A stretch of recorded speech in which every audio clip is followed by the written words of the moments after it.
Good morning everyone. हम अध्ययन कर रहे थे कैश फ्लो स्टेटमेंट का। कैश फ्लो स्टेटमेंट में आपको बताया गया कि जो मेजर एक्टिविटीज़ होती हैं वो 3 तरह की होती हैं, जिनसे हम कैश फ्लो स्टेटमेंट के अंदर अध्ययन करते हैं कि कैश का प्रवाह कैसे हो रहा है। कैश का इनफ्लो हो सकता है, कैश का आउटफ्लो हो सकता है। तो जो मेजर 3 एक्टिविटीज़ होती है वो पहली है आपकी परिचालन क्रियाओं से रोकड़ प्रवाह, यानी cash flow from operating activities. दूसरी आपकी है विनियोजन क्रियाओं से रोकड़ प्रवाह, cash flow from investing activities. और वित्त पूर्ति क्रियाओं से रोकड़ प्रवाह, cash flow from financing activities. इन 3 चीज़ों के आधार पर हम अलग अलग ये पता करते हैं कि कैश का इनफ्लो कैसे हुआ है और कैश का आउटफ्लो कैसे हुआ है, और केवल उन्हीं ट्रांजेक्शन्स को देखते हैं जिनसे रोकड़ प्रभावित हो रहा है। तो पहले हम ये समझ लेते हैं कि कौन सी क्रिया जो है वो ऑपरेटिंग में आएगी, कौन सी फाइनेंसिंग में और कौन सी इन्वेस्टिंग एक्टिविटीज़ के अंदर आपकी आएगी। तो यहाँ एक टेबल के द्वारा आपको बताया गया है कि जो कैश का इनफ्लो और आउटफ्लो है वो कैसे होता है। यहाँ 3 तरह से आपको डिफरेंट एक्टिविटीज़ दी गई हैं, operating, investing and financing. Operating activities में आपको लेफ्ट हैंड साइड जो बताया गया है कैश इनफ्लो दिखाया गया है, और राइट हैंड साइड आपको कैश आउटफ्लो बताया गया है एरो के निशान करके। तो ऑपरेटिंग एक्टिविटीज़ में पहला है कि receiveds from customer for sale of goods and service activities, यानी कि परिचालन क्रियाओं में उन क्रियाओं को संबंधित होता है जो व्यवसाय की आय उत्पन्न होती है, तथा जो क्या है आपके डेली रूटीन के टाइप की एक्टिविटीज़ जो हैं, जैसे कि माल की बिक्री या आप कोई सर्विस प्रोवाइड करा रहे हैं तो उससे आपको रोकड़ की प्राप्ति हुई, कोई फीस या कमीशन आपको रोकड़ में मिला, कोई आपने गुड्स या सर्विस पे दी है आपूर्तिकर्ता को, उसने नगद में भुगतान किया, कर्मचारियों की ओर से कोई रोकड़ प्राप्त हुआ है हमें, कोई बीमा कंपनी 10 है मान लो, तो उसका जैसे हमें कोई प्रीमियम मिल रहा है तो वो हमने कोई इनकम टैक्स पेड किया था वो हमें वापस मिल गया। तो ये सारी चीज़ें जो हैं वो सारा इनसे जो कैश की हमें प्राप्ति हो रही है, रिसिप्ट हो रही है, वो किसके अंदर आएगी? आपकी ऑपरेटिंग एक्टिविटीज़ के कैश इनफ्लो के अंदर आएगी। इसी तरह आउटफ्लो में आप क्या लिखेंगे? तो यहाँ जब आप सेल्स कर रहे हैं तो वहाँ परचेज कर रहे हैं आप कोई चीज़, सप्लायर को आप कोई पेमेंट कर रहे हैं, या अपने कर्मचारियों को या किसी को या ड्यूटी या कोई टैक्स पेड कर रहे हैं, तो ये सारा किस में आ जाएगा? कैश आउटफ्लो में। अब बात आती है आपके इन्वेस्टिंग एक्टिविटीज़ की, विनियोजन क्रियाओं से। विनियोजन क्रियाओं में आपको एक चीज़ ध्यान रखना है कि जैसे कि ये किससे संबंधित है? इन्वेस्टमेंट से। तो इसके शाब्दिक अर्थ से आपको ये पकड़ रखनी है इस बात की कि इसमें वो चीज़ें शामिल करेंगे कि जो कोई बिजनेस इंस्टीट्यूट है जिसका हम कैश फ्लो बना रहे हैं, तो वो या तो क्या करेगी, अपनी जो स्थायी संपत्तियाँ हैं उनको खरीदे या बेचे, जो उसकी अमूर्त संपत्ति है, स्थायी संपत्ति है, उसको खरीदे या बेचे, तो किस में करेंगे? इन्वेस्टिंग एक्टिविटीज़ में करेंगे। दूसरा, अगर वो कोई तीसरे पक्षकार के अंश या ऋण या कोई अग्रिम उससे संबंधित कोई ट्रांजैक्शन कर रही है, चाहे वो उनको खरीद रही है चाहे वो उनका पेमेंट कर रही है, खुद के नहीं, खुद के अंश पूंजी या शेयर पूंजी की बात करेंगे तो वो आएगी आपकी वित्त पूर्ति क्रियाओं के अंदर। लेकिन अगर वो तीसरे पक्षकार से संबंधित, यानी एक तरह से इन्वेस्टमेंट बोलते हैं ना, किसने इन्वेस्टमेंट किया, तो इन्वेस्टमेंट से संबंधित है, तीसरे पक्षकार से संबंधित है, उसमें अगर वो इन्वेस्टमेंट कर रही है, उसको खरीद रही है या बेच रही है, तीसरे पक्षकार से संबंधित अंश हो सकते हैं, ऋण हो सकते हैं, अग्रिम हो सकते हैं, जो भी हैं, तो उनसे संबंधित एक्टिविटीज़ होगी वो किसके अंदर आएंगी? आपकी इन्वेस्टिंग एक्टिविटी। आप उनको खरीद रहे हैं तो वो आपके एक्सपेंसेस में आ जाएंगे, आप उनको सेल कर रहे हैं तो आपकी इनकम हो जाएगी, तो आपको इनफ्लो और आउटफ्लो में क्रमशः उसको दिखाओगे। या फिर आप क्या कर रहे हो? स्थायी संपत्तियां या अमूर्त संपत्तियों को, जैसे आपने क्रय करने हेतु रोकड़ में भुगतान किया, तो ये एक तरह से क्या हो गया? आपका इन्वेस्टिंग एक्टिविटीज़ का पार्ट हो गया। अब बात आती है फाइनेंसिंग एक्टिविटीज़ की। फाइनेंसिंग एक्टिविटीज़ में हम क्या करेंगे? इसके अंदर हम जो कंपनी के खुद के जो फाइनेंशियल रिसोर्सेज हैं उनको स्वामित्व पूंजी या ऋण पूंजी जो है उसके आकार में कोई परिवर्तन कर रही है, उसके मिश्रण में कोई चेंज कर रही है, जैसे वो खुद के शेयर या फिर ऋण पत्र या समतांश कुछ जारी कर रही है स्वामित्व पूंजी, तो उनको हम किस में शामिल करेंगे? फाइनेंसिंग एक्टिविटीज़ में शामिल करेंगे। जैसे कि प्रतिभूतियों का निर्गमन करना रोकड़ में, उन चीज़ों को हम फाइनेंसिंग एक्टिविटीज़ के अंदर लेंगे। ऋण पत्र या नोट्स, बंद पत्र या अल्पकालीन दीर्घकालीन ऋण पत्र से कोई रोकड़ प्राप्त किए है, उधार कोई राशि ली थी उसका वापस भुगतान कर रही है, तो ये हम किसके अंदर लेंगे? एक चीज़ आपको ध्यान रखना है, पहले लास्ट लेक्चर में भी आपको बताया गया था कि ब्याज या लाभांश का अगर आप भुगतान कर रहे हैं तो वो आपके फाइनेंसिंग एक्टिविटीज़ का पार्ट होता है, और यही अगर ब्याज और लाभांश अगर आप प्राप्त कर रहे हैं तो ये आपकी इन्वेस्टिंग एक्टिविटीज़ का पार्ट होता है। ये आपको नोट करके चलना है। तो यही आपको लास्ट फाइनेंसिंग एक्टिविटीज़ में डायग्राम में बताया गया है कि कैश इनफ्लो जो receipts from issue of share capital या डिबेंचर या फिर लॉन्ग टर्म इन्वेस्टमेंट से आप कोई इशू कर रहे हैं, उससे आपको नगद मिल रहा है, ये ध्यान रखना है, नगद मिल रहा है तो इसके अंदर आएगा। इस तरह आउटफ्लो के अंदर हम फाइनेंसिंग एक्टिविटीज में क्या लेंगे, पेमेंट्स फॉर डिविडेंड, अगर डिविडेंड्स हम रिसीव कर रहे हैं तो हम किस में लेंगे, इन्वेस्टिंग एक्टिविटीज़ के अंदर लेंगे। Payment to principal debenture and other borrowings और payment of interest and debenture and other borrowings, सब जो चीज़ आप कर रहे हैं वो किसके अंदर लेंगे, आप cash outflow of financing activities के अंदर लेंगे। अब हम एक उदाहरण ले लेते हैं जिससे आपको ये थोड़ा और ज़्यादा बढ़िया तरीके से समझ में आ जाएगा। यहाँ कोई कंपनी है, उसकी आपसे पूछा गया है, नीचे कुछ एक्टिविटीज़ दी गई हैं और आपसे पूछा गया है कि आप इसमें बताइए कि जो एक्टिविटीज़ आपको दी गई हैं वो कौन सी है, यानी वो ऑपरेटिंग है, वो फाइनेंसिंग है, या फिर इन्वेस्टिंग है, या इनमें से कोई भी नहीं है। तो जैसे पहला दे रखा है आपको 90 दिन का ट्रेजरी बिल खरीदा, purchase of A 90 day treasury bill. तो ये एक तरह से तो वैसे कुछ भी एक्टिविटीज़ नहीं, क्योंकि ये तो कैश ही खुद कैश माना जाता है, ट्रेजरी बिल को अपने आप के अंदर एक कैश के इक्विवेलेंट ही माना जाता है। तो हम इसमें किस में शामिल इसको नहीं कर सकते, और वैसे लेना चाहो तो सिर्फ कैश के ट्रांजेक्शन के अंदर ये चीज़ आएगी। दूसरा आपको दिया गया है यहाँ पे कि ऋण पत्रों का शोधन किया। जब ऋण पत्रों का शोधन आपको दे रखा है तो ये अब ऋण पत्र हैं, तो ये कौन सी क्रिया हो गई आपकी, वित्त पूर्ति की क्रिया हो गई, यानी कि जो फाइनेंसिंग एक्टिविटीज है वो आपकी हो गई। तीसरी आपका दे रखा है संयंत्र बेचा, सोल्ड ऑफ प्लांट। अब फिक्स्ड एसेट्स को आप सेल कर रहे हैं, परचेज कर रहे हैं, तो आपको किसके अंदर बताया गया था, इन्वेस्टिंग एक्टिविटीज़ के अंदर आपको इसको लेना है। चौथा आपको दिया भवन खरीदा, तो ये भी वापस कौन सी क्रिया होगी, एसेट्स बेच या खरीद रहे हैं तो आपकी विनियोजन क्रिया हो गई। नेक्स्ट आपको दिया हुआ है सहायक कंपनी में समता अंशों के बदले भूमि ली। अब खुद की ट्रांजैक्शन है, आने तो किस में चाहिए, फाइनेंसिंग एक्टिविटीज़ में, लेकिन क्यों नहीं आएगी, क्योंकि इन्होंने क्या किया, समता अंशों के बदले भूमि ली, यानी दोनों ही खाते प्रभावित हो रहे हैं, वो नॉन करंट टाइप के हैं, कैश का कहीं इसमें आ ही नहीं रहा है, तो ये क्या है, गैर नगद क्रिया है, तो इसको इसके अंदर शामिल नहीं करेंगे। इसी तरह से आपको आगे दिया गया है समता अंश प्रीमियम पर निर्गमित किए। अब समता अंश है और प्रीमियम पर आप निर्गमित कर रहे हैं, तो एक तरह से किस, अब हम कुछ नहीं दे रखा तो हम क्या मानेंगे, इसको कैश के अंदर मान के चल रहे हैं, तो ये कौन सी एक्टिविटीज होगी आपकी, वित्त पूर्ति की क्रिया होगी। ऋण पत्रों पर ब्याज प्राप्त किया, आप जब ऋण पत्र पर ब्याज या लाभांश प्राप्त कर रहे हैं तो विनियोजन क्रिया, और अगर आप इसको चुका रहे हैं तो ये वित्त पूर्ति की क्रिया, जैसे कि आगे वाला आपको दिया गया लाभांश चुकाया पेड डिविडेंड, तो ये कौन सी क्रिया होगी, वित्त पूर्ति की क्रिया। अगर आप ये दोनों से प्राप्त कर रहे हैं तो इन्वेस्टिंग एक्टिविटीज, और अगर आप चुका रहे हैं तो फाइनेंसिंग एक्टिविटीज। नेक्स्ट आपको दे रखा है समता विनियोजन पर लाभांश प्राप्त किया, अब आपने प्राप्त किया तो विनियोजन किया। तो इस तरह से आपको ये सारी चीज़ें यहाँ पे दी गई हैं, नीचे इसके सॉल्यूशंस भी बताए गए हैं। तो ये एक आपको आइडिया लगता है कि हमें किस हिसाब से इनको ट्रांजेक्शन को करना है। पहले तो हमें ये देखना है कि क्या ये इसका पार्ट है या नहीं है, तो कैश में होनी चाहिए, और कैश में है तो तीनों एक्टिविटीज़ में से किसका पार्ट बनती है। अब हम देख लेते हैं कि रोकड़ प्रवाह विवरण और कोष प्रवाह विवरण में डिफरेंस क्या होता है। मेन बात आपको क्या ध्यान रखनी है कि रोकड़ प्रवाह विवरण में हम सिर्फ कैश का अध्ययन करते हैं, जबकि कोष के अंदर कैश और कैश इक्विवेलेंट दोनों का अध्ययन करते हैं, यानी जिससे वर्किंग कैपिटल में चेंजेस हो रहा है हम उसको कोष प्रवाह विवरण में लेते हैं, जबकि रोकड़ प्रवाह विवरण में सिर्फ कैश को ही लिया जाता है। तो पहला जैसे आपको बताया कि इसमें सिर्फ रोकड़ का अध्ययन किया जाता है जो रोकड़ से संबंधित है, जबकि कोष प्रवाह विवरण का से शुद्ध कार्यशील पूंजी से लगाया जाता है, यानी उसमें क्या अध्ययन करते हैं कि अगर कोई चीज़ से आपकी कार्यशील पूंजी प्रभावित हो रही है तो वो कोष प्रवाह विवरण का पार्ट होती है।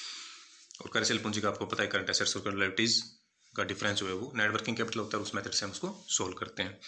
तो इसमें हम क्या अध्ययन करते हैं, रोकड़ प्रवाह विवरण सिर्फ कैश का, यानी दो बैलेंस शीट के बीच में हम क्या देखते हैं, रोकड़ का परिवर्तन, जबकि उसमें क्या देखते हैं, कोष प्रवाह विवरण में कार्यशील पूंजी में परिवर्तन की व्याख्या हम करते हैं। तीसरा पॉइंट आपको डिफरेंस कैसे में बताया गया है कि इस विवरण में चालू दायित्व में वृद्धि या चालू संपत्ति में कमी रोकड़ में वृद्धि करती है। कैसे, चालू दायित्व में आपको कोई वृद्धि हो रही है, यानी करंट लायबिलिटीज आपकी बढ़ रही है, चालू संपत्ति में कमी हो रही है, तो आप रोकड़ आप मान के चलते हैं कोई ट्रांजेक्शन कैसी हो रही है कैश में, तो उसमें रोकड़ की वृद्धि होगी। और जबकि इसमें हम क्या करते हैं, इसमें हम वर्किंग कैपिटल चेंजेस देखते हैं, तो इसमें क्या पता चलता है हमें कि जो दायित्व में वृद्धि या चालू संपत्ति में कमी है वो क्या करती है, कार्यशील पूंजी को घटाती है। तो ये इनका क्या था, मेजर डिफरेंस था। लेन देन का प्रभाव आगे आपको बताया गया कि इसके रोकड़ प्रभाव में हम सिर्फ रोकड़ का देखते हैं, जबकि उसके अंदर हम कार्यशील पूंजी का प्रभाव देखते हैं। रोकड़ प्रभाव विवरण जो होता है वो तो एक मान के चलते हैं शॉर्ट टाइम पीरियड के लिए होता है, जबकि कोष प्रभाव विवरण का उपयोग दीर्घकालीन किया जाता है। नेक्स्ट आपको बताया गया छठा डिफरेंस इसके अंदर कार्यशील पूंजी विवरण। इसके लिए कार्यशील पूंजी के लिए हम रोकड़ प्रभाव विवरण जब बनाते हैं तो उसमें हम अलग से उसका कोई भी जो है वो डायग्राम स्टेटमेंट नहीं बनाते हैं, जबकि कोष प्रभाव विवरण के अंदर एक working statement for working changes in working capital बनाया जाता है। कोष रोकड़ प्रवाह विवरण के अंदर रोकड़ का प्रारंभिक और अंतिम शेष दिखलाया जाता है, जबकि हम उसमें क्या करते हैं, ऐसा तालिका नहीं कोष प्रवाह विवरण में नहीं दिखाते, बल्कि वर्किंग कैपिटल स्टेटमेंट होता है उसी के अंदर उसका एडजस्टमेंट कर लेते हैं। और लास्ट इनका जो डिफरेंस है वो आपको जैसे चैप्टर के शुरू में बताया गया कि लेखा मानक जो है आपके, उसमें कोष प्रवाह विवरण को बनाना अनिवार्य नहीं है, जबकि रोकड़ प्रवाह विवरण को बनाना क्या है, संस्था के लिए अनिवार्य है। अब बात करते हैं हम कि कोष प्रवाह विवरण जो है वो आपका बनाया कैसे जाता है, उसका प्रारूप क्या होता है। तो ये दो मेथड से बनाया जाता है, डायरेक्ट मेथड और इनडायरेक्ट मेथड। डायरेक्ट मेथड में हम क्या करते हैं कि हमें क्या देखना होता है, 3 एक्टिविटीज़ देखनी होती हैं, और कौन सी, जो कैश से के इक्विवेलेंट है, कैश में प्रभाव जो ट्रांजेक्शन हो रही है हम उसी को रोकड़ प्रवाह विवरण में कंसिडर करेंगे। और उसमें 3 एक्टिविटीज़ कौन सी आपको बताई हुई है पहले, एक तो कैश फ्लो फ्रॉम ऑपरेटिंग, फिर फाइनेंसिंग और इन्वेस्टिंग, ये 3 एक्टिविटीज़ होती हैं।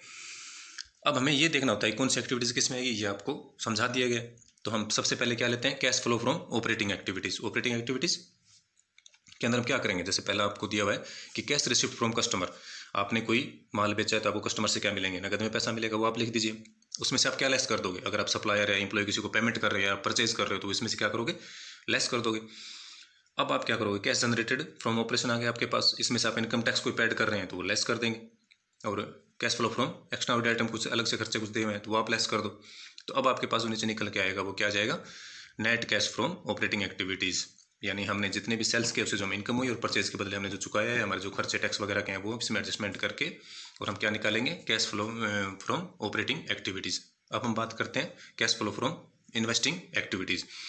इन्वेस्टिंग एक्टिविटीज़ में आपको क्या बताया गया, खुद की संपत्ति खरीद या बेच रहे हैं या फिर किसी और संस्था के अंदर आप इन्वेस्टमेंट कर रहे हैं अंशों शेयरों के, तो वो इसमें किए जाते हैं। तो अगर आप परचेज कर रहे हैं तो वो लेस कर दें, और अगर आप कोई चीज़ सेल कर रहे हो किसी को, एसेट्स को, तो इसमें क्या हो जाएंगी, पहले हमने सेल किया वो रख दिया, उसमें से हमने कोई परचेज किया तो उसको लेस कर दिया, और इस तरह एडजस्टमेंट करते हुए हम इसको टोटल अमाउंट्स को बाहर लेके आते हैं। अब आपको ये चीज़ बताई थी कि डिविडेंड या इंटरेस्ट आप रिसीव कर रहे हैं तो किस में आएगा, आपका इन्वेस्टिंग एक्टिविटीज़ के अंदर आएगा, और पेड कर रहे हैं तो फाइनेंसिंग एक्टिविटीज़ में चला जाएगा। ये सारी एंट्रीज हमने कर ली और इसका टोटल करके हम इसको बाहर ले आए। अब बात करते हैं cash flow from financing activities का। इसमें क्या करते हैं कि किसी और कंपनी के आप शेयर या अंश वगैरह परचेज कर रहे हैं, उसमें कोई ट्रांजेक्शन कर रहे हैं तो इसके अंदर आता है, और डिविडेंड और इंटरेस्ट अगर आप पेड कर रहे हैं तो भी वो किसका पार्ट होता है, फाइनेंसिंग एक्टिविटीज़ का। तो यहाँ जैसे आपको बताया गया कि proceed from issue of share capital, या लॉन्ग टर्म डेब्ट्स के लिए, या इन सब चीज़ों में डिबेंचर हो सकता है, प्रेफरेंस शेयर हो सकता है, तो वो इसके अंदर दिखा देते हैं। हम परचेज कर रहे हैं तो लेस कर देंगे, सेल कर रहे हैं तो इसके अंदर ऐड हो जाएगा हमारा कैश। अब इसकी भी टोटल करके हम ये बाहर ले आएंगे। तो अब हमारे पास 3 एक्टिविटीज़ से कैश जनरेशन की अमाउंट्स आ गई, ए, बी और सी, मतलब operating activities, investing activities and financing activities. तीनों को टोटल करके हम यहाँ लिख देते हैं कि नेट कैश इंक्रीज और डिक्रीज फ्रॉम जो तीनों आपकी ट्रांजेक्शन है उससे। अब आपको क्या दिया होता है कि सवाल के अंदर कैश का बैलेंस दिया होता है, कैसे कैसे इक्विवेलेंट का बिगिनिंग के अंदर बैलेंस दिया होता है, वो हम क्या करेंगे, इसके अंदर एडजस्टमेंट कर देंगे। तो आपके पास क्या निकल के आ जाएगा, cash and cash equivalent at the end of the year. ये था आपका डायरेक्ट मेथड, जिसमें आप 3 एक्टिविटीज़ के द्वारा इनको दिखाते हैं। अब बात करते हैं इनडायरेक्ट मेथड की। इनडायरेक्ट मेथड में कोई ज़्यादा डिफरेंस नहीं है। आपको क्या ध्यान रखना है कि जो cash flow from investing activities और cash flow from financing activities है वो आपका तकरीबन सेम रहता है, और जो लास्ट में आपने एडजस्टमेंट किया ओपनिंग बैलेंस का वो भी सेम रहेगा। हमें क्या करना है, सिर्फ ऑपरेटिंग एक्टिविटीज़ के अंदर कुछ एडजस्टमेंट करने होते हैं। इसमें क्या होता है कि आपको जो है जो प्रॉफिट होता है आफ्टर टैक्स या एक्स्ट्राऑर्डिनरी आइटम, या प्रॉफिट बिफोर इंटरेस्ट या टैक्स या आफ्टर इंटरेस्ट या टैक्स, ये चीज़ आपको दे दी जाती है, और एक P&L अकाउंट दे दिया जाता है। तो हमें क्या करना होता है कि ऐसी ट्रांजेक्शन्स जो कैश में हो ही नहीं रही है, लेकिन हमने उसको कि अब जब हम P&L बनाएंगे तो उसके अंदर एडजस्टमेंट कर देते हैं। जैसे कि डेप्रिसिएशन है, डेप्रिसिएशन से वास्तव में आपका बिजनेस से कोई कैश बाहर जाता है क्या, नहीं जाता, लेकिन हम P&L का जब बनाते हैं तो उसके अंदर हम क्या करते हैं, उसको खर्चा मान के उसको लेस कर देते हैं, और उतने से हमारा प्रॉफिट क्या हो जाता है, कम हो जाता है, जबकि वास्तव में वो पैसा उतना हमारा बिजनेस के अंदर पड़ा होता है।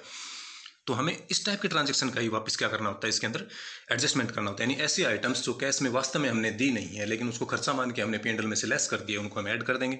और ऐसी इनकम जो हमें प्राप्ति नहीं हुई है और हमने उसको क्या कर लिया, अपने इनकम मान के ऐड कर लिया है, तो उसको हम क्या कर देंगे, लेस कर देंगे। और जो ऐसी एक्सपेंसेस जो हमने किए ही नहीं है लेकिन हमने लेस कर रखे हैं, उनको हम क्या कर देंगे, ऐड कर देंगे। तो जब हम ये समायोजन कर देते हैं तो हमारे पास क्या निकल के आता है, ऑपरेटिंग एक्टिविटीज़ से आपका जो कैश ट्रांजेक्शन हो रहा है वो आपके पास क्या आ जाता है, निकल के आ जाता है। अब जैसे आपको क्या ऐड करोगे आप, तो यहाँ जैसे आपको बताया गया है कि प्रॉफिट आपको दे रखा है एक्स्ट्रा ऑर्डिनरी आइटम के आफ्टर टैक्स के, तो एडजस्टमेंट क्या करेंगे आप, डेप्रिसिएशन जैसे है, को अमोर्टाइजेशन के लिए, प्रोविजन फॉर डाउटफुल डेब्ट्स, आप प्रोविजन आपने डाउटफुल डेब्ट्स के लिए कर रखा है, तो वास्तव में तो वो हुए नहीं अभी तक, लेकिन हमने उनको क्या कर रखा है, लेस कर रखा था, आप उसको ऐड कर दो। फॉरेन एक्सचेंज गेन या लॉस कुछ हो रहा है आपको, कोई चीज़ आप जैसे आप कोई संपत्ति बेच रहे हैं उस पर लाभ प्राप्त किया, या आपने कोई चीज़ खरीदी उस पर या बेची उस पर आपको हानि हो गई, क्योंकि वास्तव में तो हानि हुई ही नहीं है ना, कैश में तो नहीं हुई है वो हम मान रहे हैं कि इतने में खरीदी इतने बेचे तो हमारी हानि है, लेकिन कैश तो नहीं गया ना वास्तव में, तो हम उसको क्या कर देते हैं, ऐड कर देते हैं। इसी तरह अगर आपके जो प्रीपेड एक्सपेंसेस बिल्स पेबल हैं, जो आदि कई ट्रांजेक्शन, इसको हम क्या करेंगे, इसका एडजस्टमेंट करेंगे। तो मेनली आपको क्या ध्यान रखना है इसके अंदर, इनडायरेक्ट मेथड के अंदर ये दोनों एक्टिविटीज़ आपकी जो हैं वो लास्ट वाले सेम ही रहती हैं। इसके अंदर जो हमें सिर्फ ध्यान रखना है वो सिर्फ ऑपरेटिंग एक्टिविटीज़ का ध्यान रखना है। तो जो आप जैसे आप ऐड क्या करोगे, तो आपको दे रखा है नेट प्रॉफिट आफ्टर टैक्स और एक्स्ट्रा ऑर्डिनरी आइटम, तो आप उसमें क्या ऐड कर दोगे, जैसे आपने डेप्रिसिएशन को चार्ज कर दिया तो आप वापस ऐड कर दो, क्योंकि डेप्रिसिएशन वास्तव में आपने चुकाया नहीं है, कोई प्रोविजन के लिए आपने ट्रांसफर किया तो वो आप वापस ऐड कर दो। डाउटफुल डेब्ट्स के लिए आपने कोई प्रोविजन बनाया वो आप ऐड कर दो। इंटरेस्ट या डिविडेंड कोई है जो आप दे रहे हैं तो वो आप इसमें क्या कर दो, वापस ऐड कर दो, वास्तव में चुकाया नहीं है जो आपने। वैसे गुडविल को रिटर्न ऑफ वगैरह कर रहे हैं तो वो वापस में क्या कर दोगे, ऐड कर दोगे। इस तरह लेस क्या करोगे आप कि जैसे हमने कोई संपत्ति बेची और उससे हमें क्या हुआ, लाभ हुआ, जबकि वास्तव में तो हुआ नहीं है, तो वापस लेस कर दीजिए। हानि हुई है तो वापस क्या कर दोगे आप, ऐड कर दोगे। प्रॉफिट आपको कोई सेल पे, इन्वेस्टमेंट पे कोई प्रॉफिट हो रहा है तो वापस क्या करोगे आप, लेस, क्योंकि वास्तव में तो आपको प्रॉफिट हो ही नहीं रहा है।